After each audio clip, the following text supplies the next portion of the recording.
just wanna be the best that I am, not calling anyone else, not falling to her. Yes, that you think about them.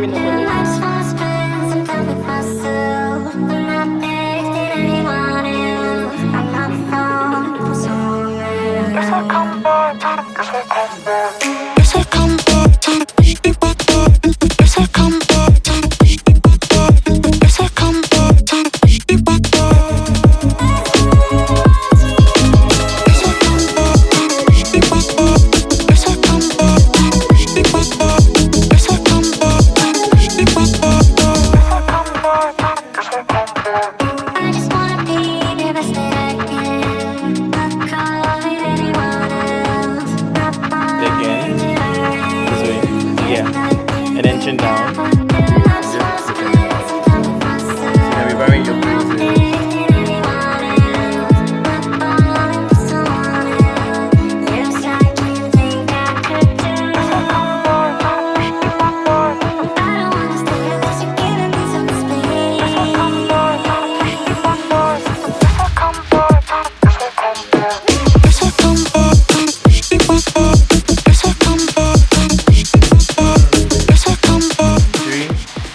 And slower.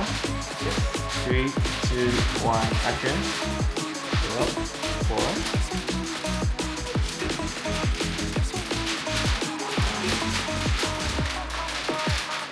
Okay.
I'll never regret all the time that you and I've spent.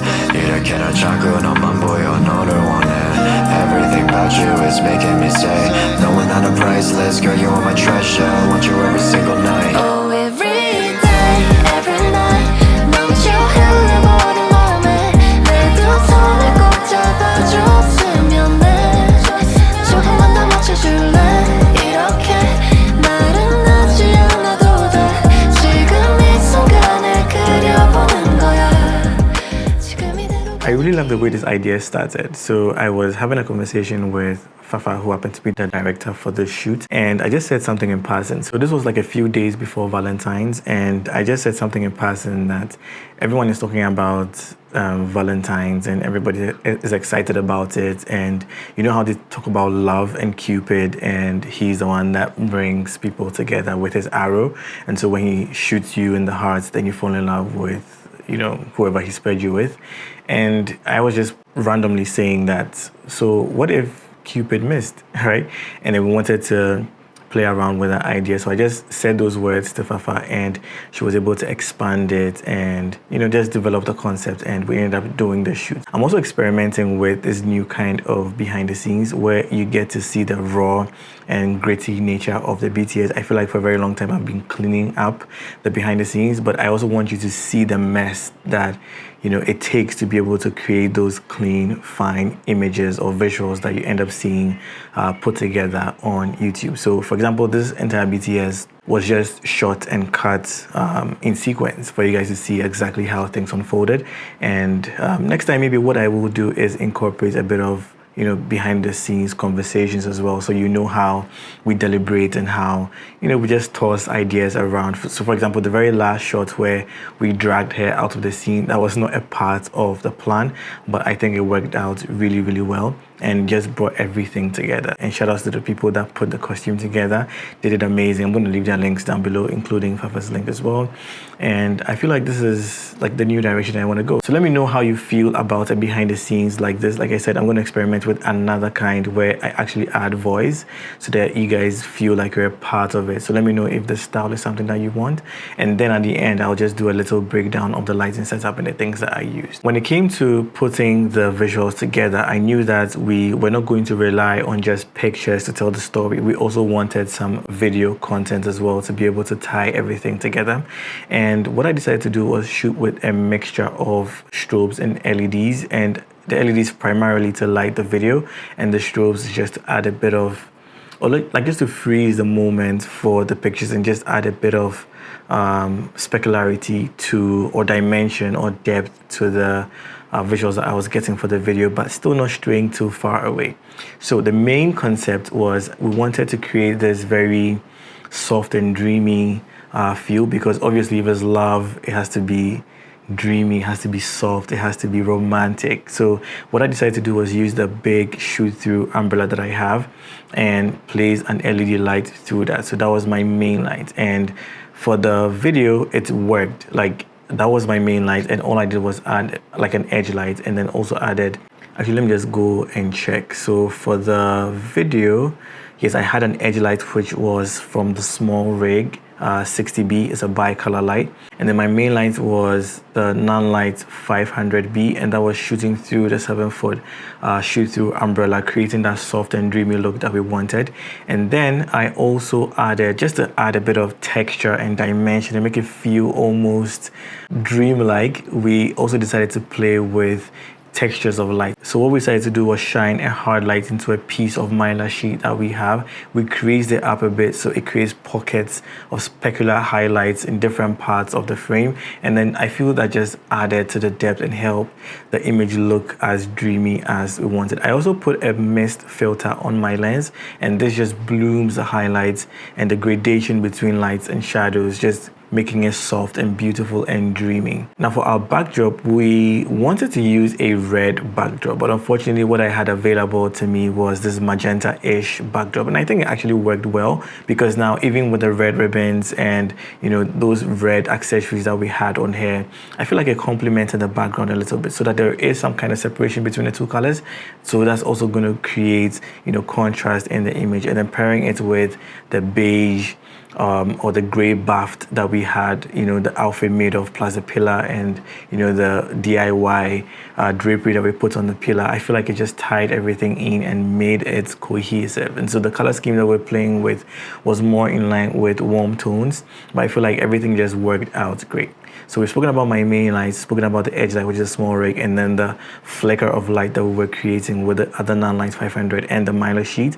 Now for my camera settings, I chose to shoot with a Canon R5, and this is because I have a cage on my Canon R5, and I knew that I will be switching between photo and video really quickly. That meant that I will be attaching and detaching my monitor, and I just wanted to be able to do that really fast. And I have a cage, like a full cage on my R5, and so it just made sense for me to use that camera and system for the photo and video. So anytime I'm shooting the video, I will take off the trigger from the camera and then pretty much just shoot all the video content that I need. And then when I need to create the stills, I'll just put a trigger on my camera, add in the strobe, which is the main light, and then that just fires and creates this beautiful, you know, hard light effect, because I was using the deep cone, and that creates a very focused and almost spotlight effect on our subject. But then I had diffused it with a diffusion sock, and so that just creates a beautiful gradation of light. You don't see that very defined shadows, and I feel like it worked really, really well. I also like to shoot tethered all the time, and that is to my benefit because I get to see the images on a bigger screen, but then I can also make creative decisions. And because it's also a collaboration between